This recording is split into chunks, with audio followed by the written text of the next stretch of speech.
শান্তিপূর্ণ নির্বাচনের মধ্য দিয়ে জাতীয় সংসদ নির্বাচন অনুষ্ঠিত হয়েছে। এই নির্বাচনে যারা জাতীয় সংসদ সদস্য হয়েছেন বাংলাদেশ জাতীয়তাবাদী দল এবং অন্যান্য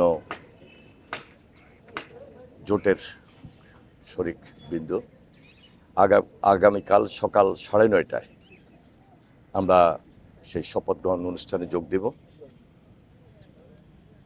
এবং বরাবরই আপনারা জানেন যে একটা নতুন সরকার যখন দায়িত্ব নেয় বঙ্গভবনে সেই পরবর্তী শপথটা অনুষ্ঠিত হয় নতুন সরকারের, কিন্তু এবার একটু উন্মুক্ত পরিবেশে এবং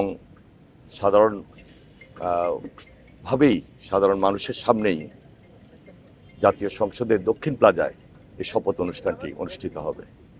এই ব্যাপারে আমরা সর্বাত্মক সহযোগিতা করছি, সমন্বয় করছি দলের পক্ষ থেকে। আমরা বিশ্বাস করি যে একটা দায়িত্ব এবং এই দায়িত্বটুকু খুব কঠিন এবং আমাদের উপর একটা আমানত। এই আমানত অবস্থান থেকে আগামী দিনে জনাব তারেক রহমানের নেতৃত্বে আমরা নতুন সরকার গঠন করব এবং জনগণের পাশে থেকে এই আমানতটুকু যেন আমরা রক্ষা করতে পারি মহান আল্লাহ তাআলার কাছে শুকরিয়া আদায় করছি এবং সকলের আন্তরিক সহযোগিতা কামনা করছি ইনশাআল্লাহ। একটা প্রশ্ন করতে চাই, সেটি হচ্ছে যে বিদ্যমান সংবিধান অনুযায়ী নিয়ম হচ্ছে যে আপনারা মন্ত্রী পরিষদের শপথ আর হচ্ছে সংসদ সদস্যদের শপথ, এই দুইটা শপথ গ্রহণ করার বিধান রয়েছে। তো সেই ক্ষেত্রে জুলাই সনদের ব্যাপারে আসলে যদি শপথের চিন্তা ভাবনা থাকে, আপনাদের ওপিনিয়ন কি বা আপনারা আসলে এই ব্যাপারে কি বলতে চান? দেখুন, এই ব্যাপারে তো ইতিমধ্যে জুলাই সনদের ব্যাপারে একটা হা না ভোট হয়েছে এবং সেখানে হা জয়যুক্ত হয়েছে। পরবর্তীতে যে করণীয়, এটা পার্লামেন্টে আলোচনার মধ্য দিয়ে নির্ধারিত যে আলোচনাগুলো সমাপ্তকরণ, এবং সেটা আমার মনে হয় খুব একটা কঠিন হবে না। গতকালকে আপনারা লক্ষ্য করেছেন আমাদের চেয়ারম্যান জনাব তারেক রহমান ইতিমধ্যে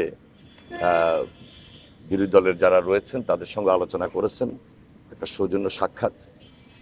এরপরও তো কিছু কাজ থাকে যে আলোচনাগুলো পার্লামেন্টে হবে, পার্লামেন্টের বাইরেও হবে। সে আলোচনা করার মধ্য দিয়ে একটা সমন্বয়ের মাধ্যমে সব কিছুকে সম্মান এবং শ্রদ্ধার জায়গা রেখেই আমরা সমাপ্ত করবো ইনশাল্লাহ। সংবিধান সংস্কার পরিষদের সদস্য হিসেবে আপনারা শপথ নেবেন কিনা, কারণ জুলাই সনদে গণভোটের মাধ্যমে একটা পাস হয়ে আসছে। যদি বুঝে থাকেন যে জাতীয় সংসদে সেই আলোচনাগুলা এবং এর পাশাপাশি যারা বিরোধী দলীয় নেতৃবৃন্দ আছেন তাদের সঙ্গে আলোচনা করেছেন আমাদের চেয়ারম্যান জনাব তারেক রহমান, এটা খুব সহজ হবে, খুব কঠিন কাজ হবে না ইনশাআল্লাহ। ভাই, বিদেশি অতিথিদের মধ্যে কারা কারা আসছেন? মানে আপনি তো অনেককে দাওয়াত করেছেন, বিদেশি মেহমানদের মধ্যে কারা? 13টি দেশ ইতিমধ্যে তাদের প্রতিনিধি আসবেন। কোনো দেশের প্রধানমন্ত্রী আসবেন, কোনো দেশের পররাষ্ট্রমন্ত্রী আসবেন, স্পিকার মহোদয়রা আসবেন এবং অন্যান্য যারা আছেন ডেলিগেট হিসাবে তারা অংশগ্রহণ করবেন।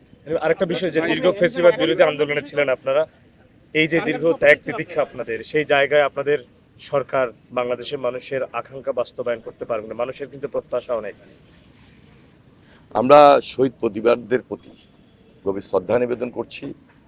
বিশেষ করে বিগত আন্দোলন সংগ্রামে যারা গুম খুন এবং শহীদ হয়েছেন সর্বশেষ জুলাই আন্দোলন পর্যন্ত, সকলের প্রতি আমরা গভীর শ্রদ্ধা নিবেদন করছি, তাদের পরিবারের প্রতি সমবেদনা জানাই এবং তাদের পরিবারের পক্ষ থেকে আগামীকালকের এই শপথ অনুষ্ঠানে অনেকেই দাওয়াত পাবেন যারা জুলাই যোদ্ধা হিসাবে পরিবার হিসাবে রয়েছেন, তাদের প্রতি সেই সম্মানটুকু দেওয়া হচ্ছে এবং তারা উপস্থিত থাকবেন আশা করছি ইনশাআল্লাহ।